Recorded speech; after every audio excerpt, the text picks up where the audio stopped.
the book release coincides with another Australian who is in detention, Cheng Lei. She's in detention in China. They're obviously different regimes, but there are also obvious similarities. What can you say about how she might be going at the moment without knowing for sure, and what kind of words of encouragement could you give her if she was listening?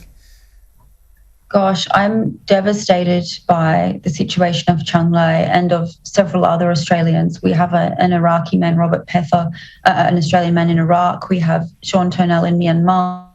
There's several Australians arbitrarily detained abroad right now. And I really feel for her today going on trial in a regime like China.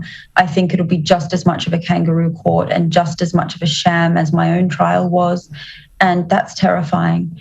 And in a way, getting somebody out of China is even more difficult than getting somebody out of Iran, especially because she's a dual national. They see her as their citizen, their responsibility, and they don't want any Australian interference as they would see it in her case. But I think the whole thing is very clearly arbitrary detention. She's a political hostage.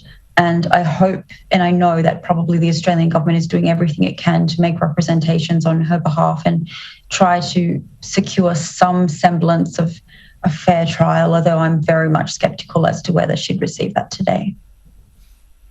The quiet diplomacy, you were quite critical of that approach in your case. Would you be critical of that again in this instance, or is it different? It is different. China is obviously a much more powerful regime than Iran and much more sensitive to criticism in the media and, diplomatically probably as well.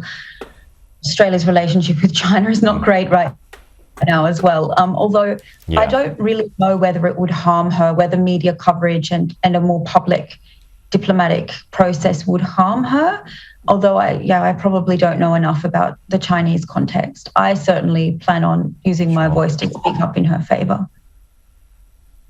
Okay, that's Kyle Moore-Gilbert speaking to us this morning. She is the academic and author of her book, The Uncaged Sky. I look forward to reading that, Kylie. Thanks for joining us this morning.